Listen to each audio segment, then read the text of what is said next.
اور یہ ایکسپوز ہو چکے ہیں اللہ کے فضل سے. اب ڈاکٹر طاہر القادری صاحب نے جو خود 5 کرامتیں بیان کی ہیں دین تصوف کو جسٹیفائی کرنے کے لیے، اس کی میں انجینئرنگ اینڈ پہ کر دیتا ہوں تاکہ ان کا یہ بہانہ ان کے ماننے والوں کو کہیں اگر یہ آئے کہ انجینئر صاحب جو کرامتوں کا مذاق اڑاتے ہیں ان کے بزرگوں کی تو وہ تو جعلی ہیں، وہ تو ہم بھی نہیں مانتے. ہمارے ڈاکٹر صاحب نے کہہ دیا ہم آپ کو آپ کے ڈاکٹر صاحب کی جو کارستانیاں ہیں وہ دکھا دیتے ہیں. سنیں آپ وہ کرامتیں جناب. کرامت نمبر 1، غوث پاک کا دھوبی. ہاں جی، کس نے بیان کیا ہے؟ یہ ڈاکٹر طاہر القادری نے. بچپن میں نہیں بیان کیا، ابھی داڑھی سفید ہے. حاجی امداد اللہ مہاجر مکی رحمت اللہ علیہ نے یہ بیان کیا، ان کی سند سے بیان کر رہا ہوں. جو اکابر علماء دیوبند کے پیر و مرشد اور جن کے ملفوظات کو مولانا اشرف علی تھانوی صاحب نے مرتب کیا ہے، آپ کو حوالہ دے دیا میں نے. یہ کسی کی گپ نہیں ہے یا کوئی مت سمجھیں کہ ایسے کسی نے بنایا. حاجی امداد اللہ مہاجر مکی رحمت اللہ علیہ کی سند سے کوٹ کر رہا ہوں. ان سے پوچھا یہ جو واقعہ ہے کہ ایک شخص فوت ہو گیا اور فرشتے قبر میں آئے اس سے حساب کتاب پوچھنے کے لیے کہ تیرا رب کون ہے اور تیرا دین کیا ہے، سوال کیے اور ہر سوال کے جواب میں کہے میں غوث پاک کا دھوبی ہوں. وہ پوچھے تیرا رب کون ہے، وہ کہے میں حضور غوث پاک کا دھوبی ہوں. وہ پوچھے تیرا دین کیا ہے، وہ کہے میں تو غوث پاک کا دھوبی ہوں. تو فرشتوں نے اللہ تعالیٰ سے پوچھا اب اس سے کیا سلوک کریں؟ فرمایا بخش دو، چھوڑ دو. اور پھر اس کو ثابت کرنے کے لیے جس طرح میں کہتا ہوں نا یہ قرآن میں لکھا ہے، بخاری میں لکھا ہے، مسلم میں، وہ کہتے ہیں مولانا اشرف تھانوی صاحب نے بھی نقل کیا ہے اور ان کے پیر و مرشد امداد اللہ مہاجر مکی نے بھی نقل کیا ہے. یار تو آڈے ہی بابے نے وہ ساڈو کے دوس لگاندے ہو کہ جی غوث پاک شیخ عبد القادر جیلانی کا ایک دھوبی تھا، جب وہ مر گیا اسے دفنایا گیا. اب اس کے آگے ایک مسنگ لنک ہے وہ ہم آپ کو بتا دیتے ہیں. تو ایک بابے نے اس میں CCTV کیمرہ فٹ کر دیا قبر میں، حالانکہ کیمرہ فٹ کرنے سے بھی آپ کو برزخ کے معاملات نہیں دکھائے جا سکتے، سیدھی سی بات ہے.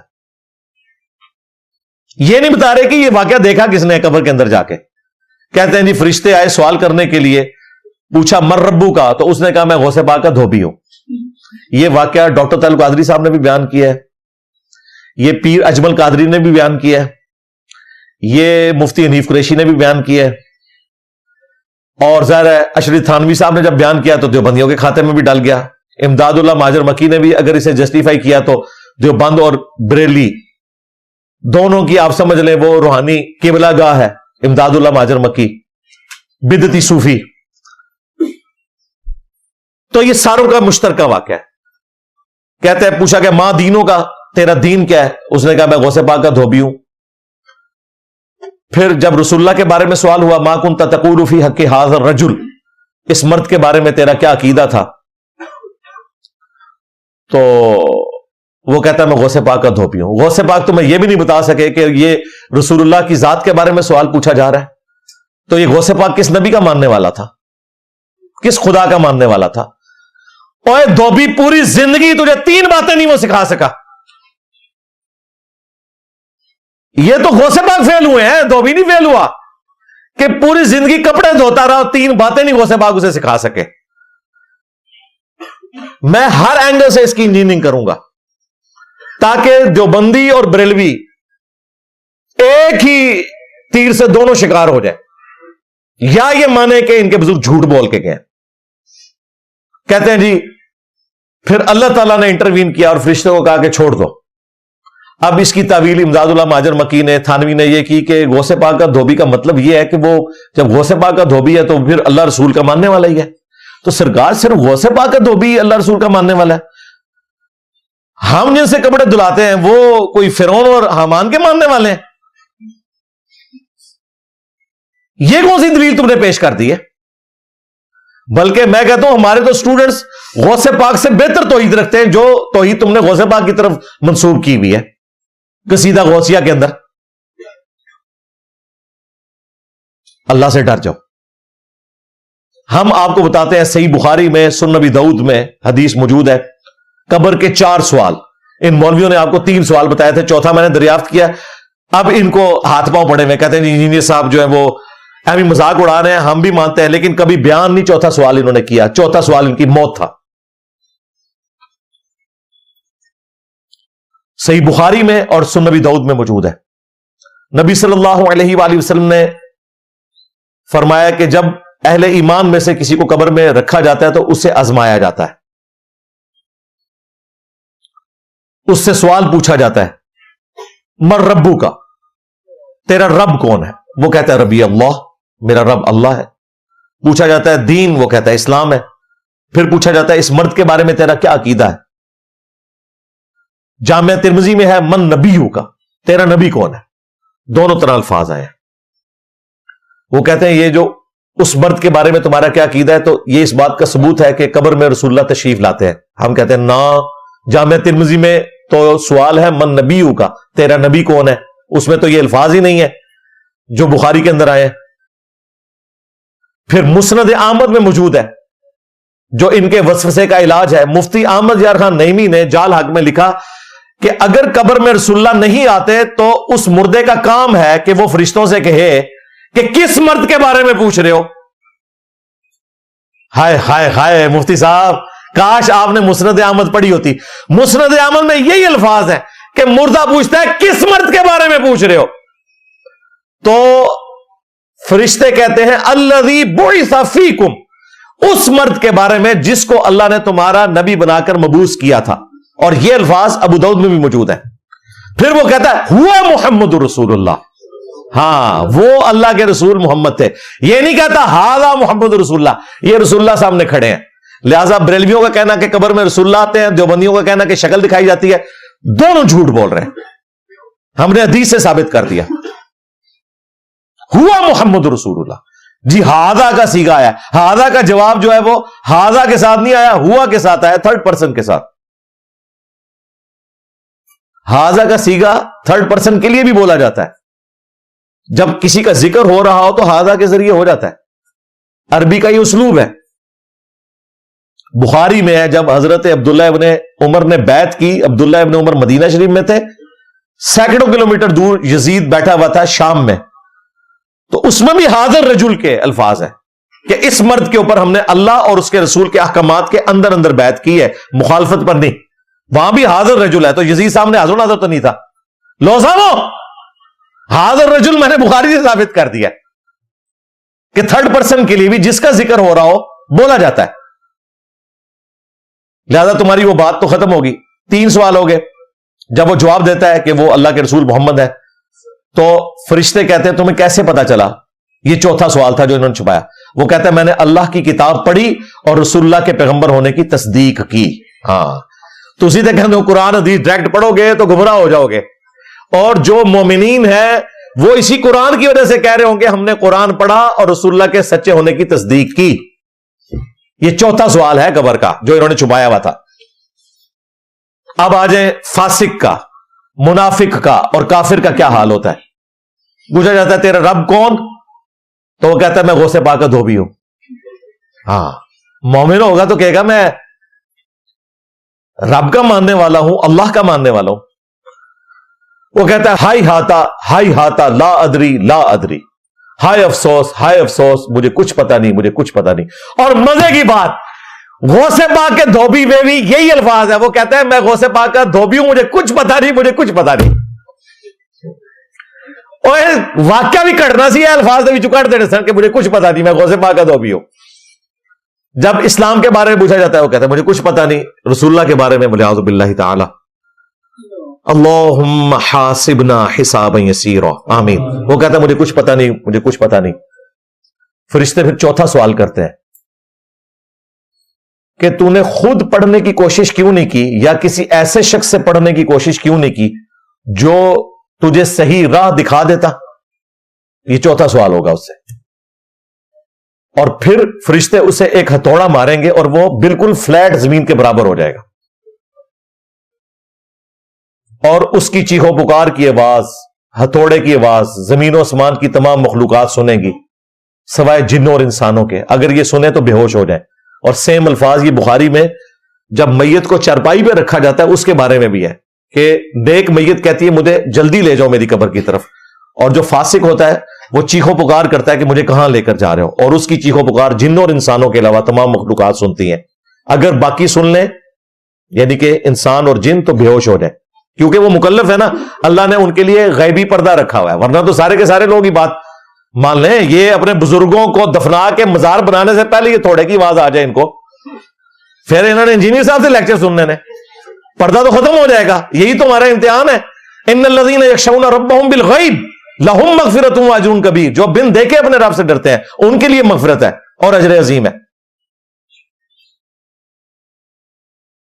تو جو کہتا ہے مجھے کچھ پتا نہیں، مجھے کچھ پتا نہیں، اس کا انجام یہ ہوتا ہے کہ ہتھوڑا پڑتا ہے. لہذا غوث پاک کا دھوبی تو مر گیا. ہاں سیدھی سی بات ہے. جب اس نے کہا ہوگا مجھے کچھ پتا نہیں، مجھے کچھ پتا نہیں، اللہ کے بندوں فرشتے جو ہیں وہ کوئی انسانوں کی طرح نہیں ہے کہ وہ کوئی اجتہاد کرنا شروع کر دیتے ہیں اللہ کے حکم کے اندر، اس اعتبار سے جو بالکل واضح حکم ہے. جہاں کوئی ان کو کلیریفیکیشن کا معاملہ ہو وہ ایک الگ بات، یہ تو واضح حکم ہے.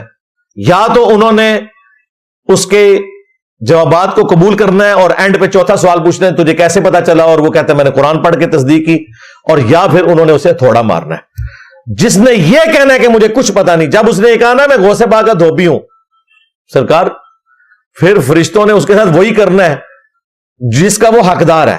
زیادہ دھوبی تو مر گیا. ہاں وہ بغدادی نہیں کہتا چھڑ دو بچ غوث پاک پہ گیا. ہاں اللہ جو بندے، اور چھڑ دو بچ انجینئر پہ گیا جے میں بھی سا ہے ہی کوئی نہیں، تیرے بابے سے شاہی کوئی نہیں، پہ گیا جے تھوڑے بابے نو پہ گیا جے. ہاں پہ نہیں گیا، کھا گیا تھوڑے بابے نو کھا گیا. الحمدللہ. تو یہ جناب ان کے اس دھوبی کی اوقات. بخاری مسلم میں حدیث ہے، اے میری بیٹی فاطمہ میرے مال سے جو لینا ہے لے لے، ہاں اگر اللہ کے حضور پکڑی گئی میں تیرے کچھ کام نہیں آؤں گا. حالانکہ بخاری مسلم میں لکھا ہے کہ فاطمہ جنتی عورتوں کی سردار ہیں. ہمیں سمجھایا جا رہا تھا کہ یہ نسبتیں نہ بنا کے بیٹھ جانا اس اعتبار سے کہ اعمال کو چھوڑ دو. ہاں اگر اعمال ہوں گے پھر نسبت فائدہ دے گی. سیدہ فاطمہ کو نسبت نے فائدہ دیا ہے، اعمال بھی ہیں، لیکن صرف نسبت. وہ صحیح مسلم میں حدیث ہے، جس کو اس کے عمل نے پیچھے چھوڑ دیا اس کی نسبت اسے آگے نہیں لے کے جا سکتی. ہاں یہ ذہن میں رکھیے گا، نبی اسلام فرما گئے ہیں اس کا نسب اسے آگے نہیں کر سکتا جس کو اس کے عمل نے پیچھے چھوڑ دیا. اس کی واضح مثال حضرت نوح علیہ السلام کا بیٹا. اللہ نے کہا یہ تیرا اہل البیت ہی نہیں رہا کیونکہ اس کے عمل دوسرے والے ہیں، اور یہ نسبتیں لے کے بیٹھے ہوئے ہیں. نسبت کو ہم مانتے ہیں بھائی، لیکن عمل درست ہونے کے بعد. اگر عمل درست نہیں ہے تو مسلم شریف کی واضح حدیث ہے جس کو اس کے عمل نے پیچھے چھوڑ دیا اس کا نسب اسے آگے نہیں لے کے جا سکتا. اب مجھے بتائیں غوث پاک کا دھوبی یہ واقعہ کسی حدیث میں کسی آیت میں فٹ ہوتا ہے؟ وَلَا تَزِرُ وَازِرَةٌ وِزْرَ أُخْرَى، کوئی جان جو بوجھ اٹھانے والی ہے دوسرے کا بوجھ نہیں اٹھائے گی. یہ کہہ رہے ہیں غوث پاک کا دھوبی. غوث پاک نے اپنا حساب و کتاب خود دینا ہے اللہ کو، کسی کا بوجھ انہوں نے کہاں سے اٹھانا ہے؟ سب جعلی بات ہے. کرامت نمبر 2، غوث پاک کا مرغا. ہاں حضور غوث پاک کی بارگاہ میں گئی، ادھر دیکھا آپ مرغی کھا رہے تھے اور کھا کے ہڈیاں پھینک رہے تھے، ایک جگہ ہڈیاں جمع تھی. اب ماں اور پارا اور چڑھ گیا اور کہنے لگی اے سرکار آپ مرغیاں کھائیں اور میرا بیٹا روکھی جو کی روٹی کھائے، یہ کہاں کا سلوک ہے؟ فرمایا بیٹھ جاؤ مائی. جب کھانے سے فارغ ہوئے تو ہڈیاں جمع تھیں. آپ نے ہڈیوں سے کہا کہ ہڈیوں دوبارہ مرغا بن کے کھڑی ہو جاؤ. دیکھتے دیکھتے مرغی زندہ ہو کر کھڑی ہو گئی. آپ نے فرمایا تیرا بیٹا جب اس مقام پہ پہنچ جائے گا تو پھر جو چاہے کھاتا بھی رہے. وہ کہتے ہیں جی کہ ایک عورت آئی غوث پاک کو ملنے کے لیے، خود وہ مرغا کھا رہے تھے اور وہاں جو اس عورت کا بچہ تھا وہ روکھی سوکھی کھا رہا تھا. ٹھیک ہے، اس کا مطلب ہے آج کل جو آپ عیاشی دیکھ رہے ہیں نا، پیروں کی، علماء کی، مہنگی مہنگی گاڑیاں، مہنگی مہنگی رہائشیں، اور آپ کو کہتے ہیں اللہ کے نبی چٹائی پہ بیٹھتے تھے، تو ان کے بڑے بھی یہی کچھ تھے. خود کوکٹ پھاڑ رہے ہیں اور بچوں کو روکھی سوکھی کھلا رہے ہیں. کیا یہ رسول اللہ کا طریقہ تھا جو غوث پاک نے اڈاپٹ کیا ہوا تھا؟ اچھا پھر وہ کہتے ہیں کہ وہ ماں جو ہے وہ پریشان ہوگی تو اس نے شکایت کی کہ حضرت یہ کیا؟ وہ کہتے ہیں جی پھر غوث پاک نے وہ مرغا پورا پھاڑنے کے بعد کھانے کے بعد ہڈیاں جمع کی. لگتا ہی ہے غوث پاک نے اکیلے ہی سارا مرغا کھایا. ہاں کیونکہ اور کسی کا ذکر وہاں پہ نہیں ہے. پورا مرغا کھانے کے بعد انہوں نے ہڈیاں جمع کی, اس کے اوپر ہاتھ پھیرا اور کہا کم باذن اللہ, اللہ کے اذن سے کھڑا ہو جا.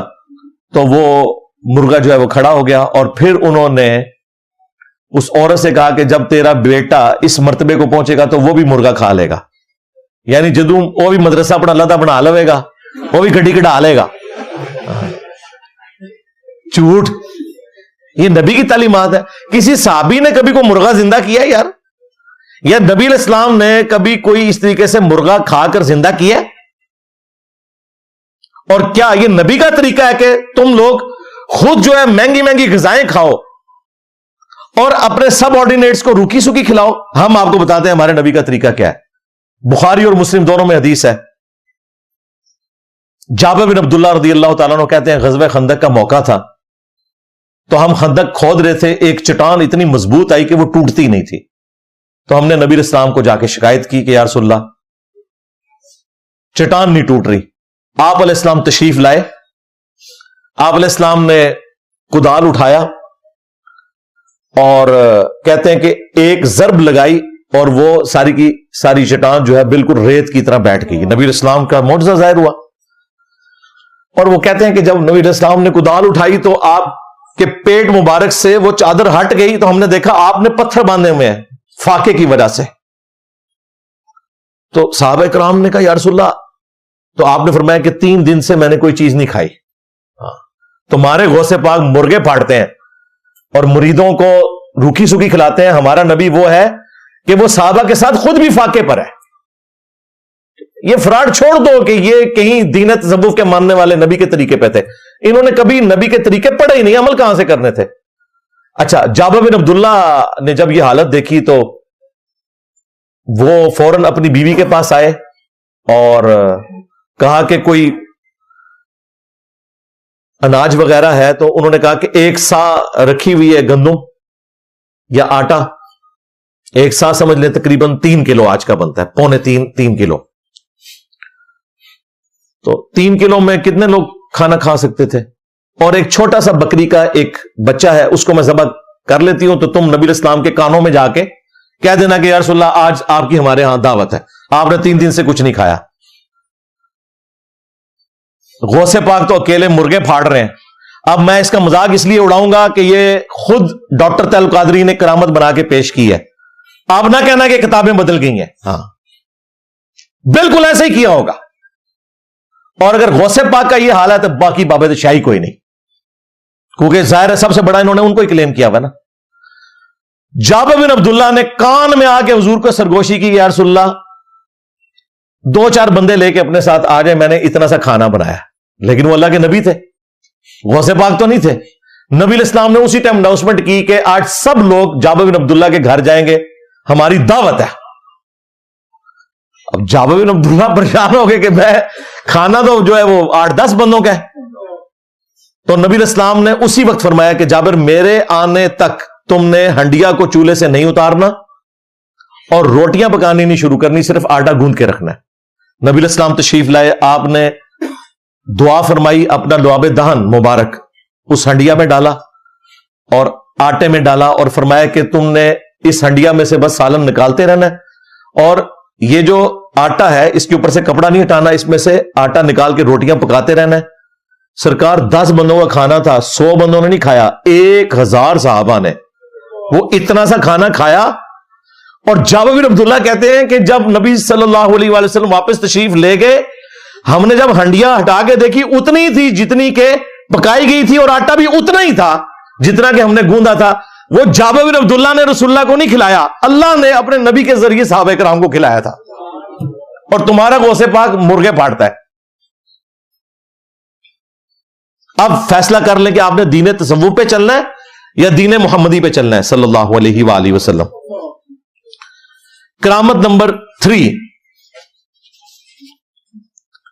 یہ بھی ڈاکٹر طیب القادری صاحب نے ویڈیو میں بیان کیا. وہ کہتے ہیں کہ جی غوث پاک کا ایک مرید حاضر ہوا کہ حضرت کل آپ نے افطار ہمارے ساتھ کرنا ہے. سیدنا غوث العظم رضی اللہ تعالیٰ عنہ کی کرامات میں سے ایک بات معروف ہے. آپ کی سمانے سیرت اور کرامات کی کتب میں جس میں مثالی کی بات کہ ایک شخص آپ کی خدمت میں آیا, عرض کیا حضرت آج روزہ ہے, افطاری میرے گھر کیجئے. آپ نے قبول فرما لی افطاری. حضور آج افطاری کے وقت مجھے میزبانی کا شرف دیں, قبول فرما لیے. تھوڑی دیر بعد ایک اور شخص آیا, عرض کہ حضور آج میزبانی کا موقع مجھے دیں, افطاری میرے گھر کیجئے. فرمایا اچھا تیرے گھر کروں. تھوڑی دیر بعد تیسرا آدمی آیا, عرض کہ حضور آج افطاری میرے ہاں فرما, مجھے موقع دے میزبانی کا, قبول فرما لیا. یہ کے بعد دیگر 40 آدمی اس دن افطاری کی دعوت دینے آئے اور 40 کے 40 سے وعدہ فرما لیا. حاضرین جو مجلس کے حیران ہوئے.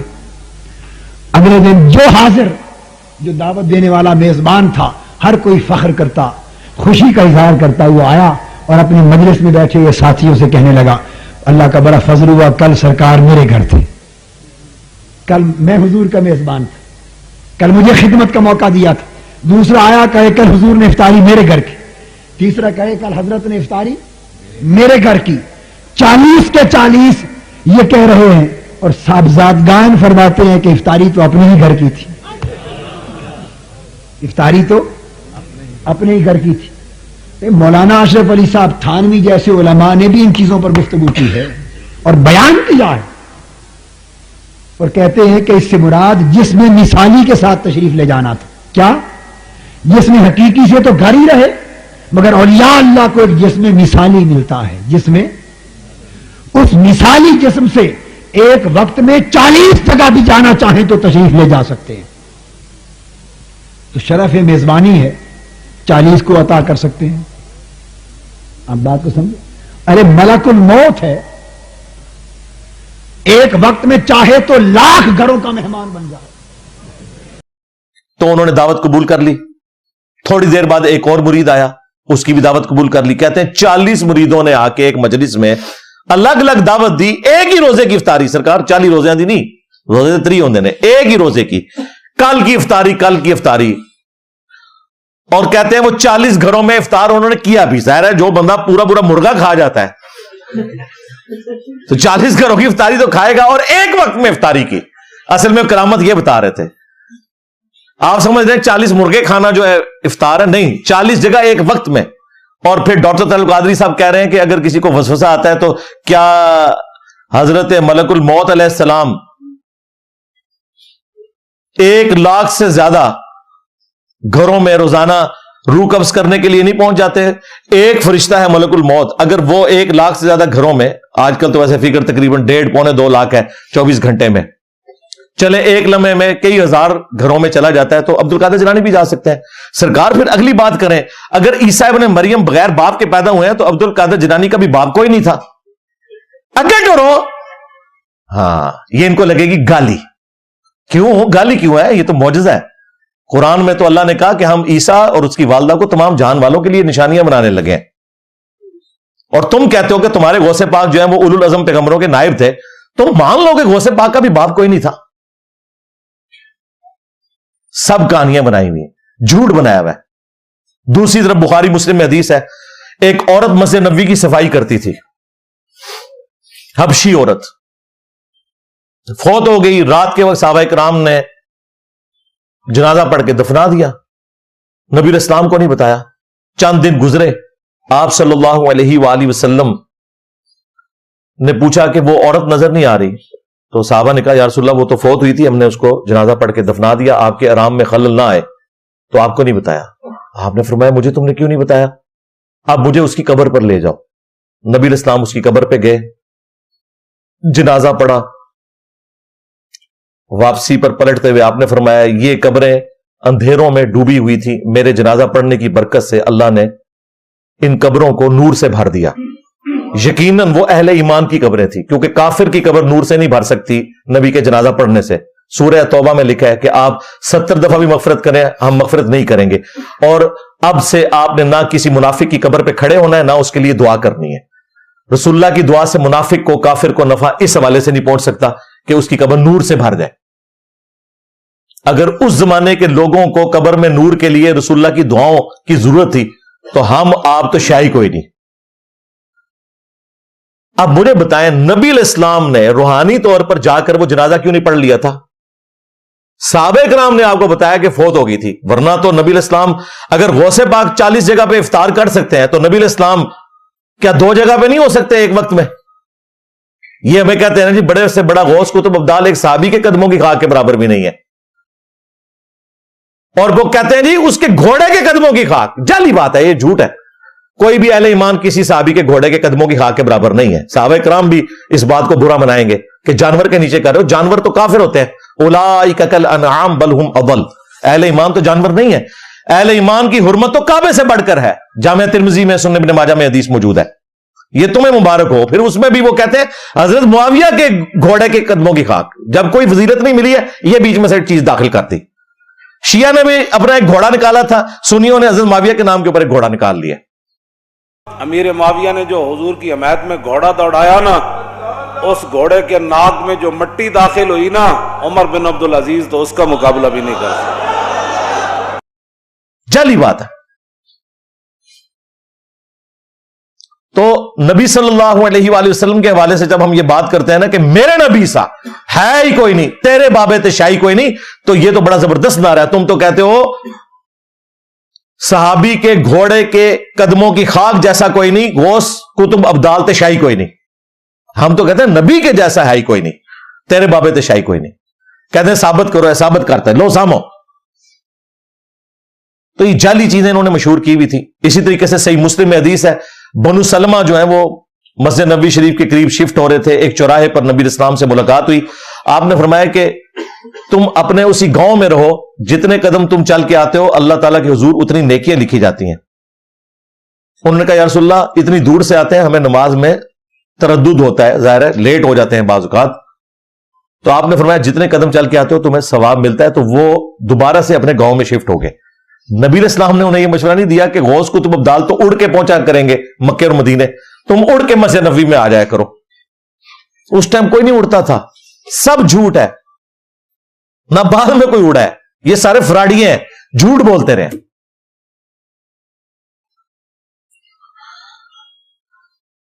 کرامت نمبر 4، وہ غوث پاک کا جو قصیدہ غوثیہ ہے اس میں وہ شرک لکھا ہوا ہے.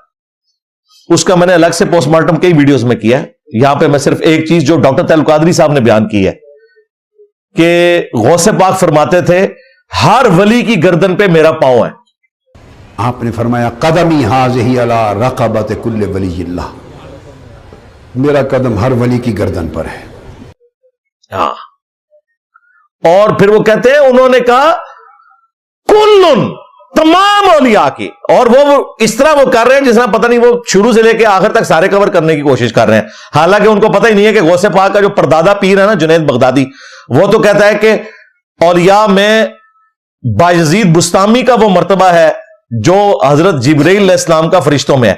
جنید بغدادی جو غوث پاک کے پیروں کے پیروں کے پیروں کا پیر ہے، وہ تو بایزید بستامی کو اولیاء کا سردار مانتا ہے. تم کہہ رہے ہو غوث پاک. تو غوث پاک نے کب یہ ڈیوٹی سنبھالی اور بایزید کب ریٹائر ہوا؟ جنید بغدادی تو اس کو مان رہا ہے، تو غوث پاک تو جنید بغدادی کے مقابلے پہ شاہی کوئی نہیں ہے. پہلے تو یہ طے کرو نا کہ ہے کون اولیاء کا سردار. سب فراڈ ہے. اولیاء کے سردار سیدنا ابو بکر، عمر، عثمان و علی ہے رضی اللہ عنہم اجمعین وعلیہم السلام اجمعین. دوسری بات، اللہ کا جو ولی ہے اس میں تکبر ہوگا یا عاجزی؟ ہم کوئی کہہ دیں کہ اللہ کے فضل سے ہم نے یہ معاملہ اس طریقے سے بیان کیا کہ ہم سے پہلے کسی نے بیان نہیں کیا، حالانکہ یہ ریالٹی ہوتا ہے اور اس میں کوئی تکبر والا جملہ بھی نہیں. ہم قرآن و سنت کے دلائل رکھ رہے ہیں. یہ کہتے ہیں تکبر کرتا ہے. اور تمہارا ابا کہہ رہا ہے تمام اولیاء کی گردنوں پہ میرا پاؤں ہے.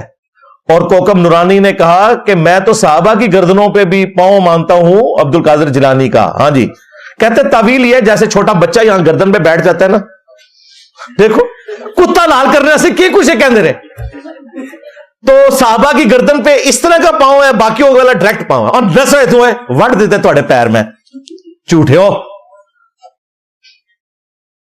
یہ لہذا یاد رکھیے یہ اولیاء میں صحابہ کرام کو لے کے آتے ہیں، یہ نہ سمجھیے گا ان کو نکالا ہوا انہوں نے. اسی لیے وہ کوکب نورانی نے ننگی بات کر دی کہ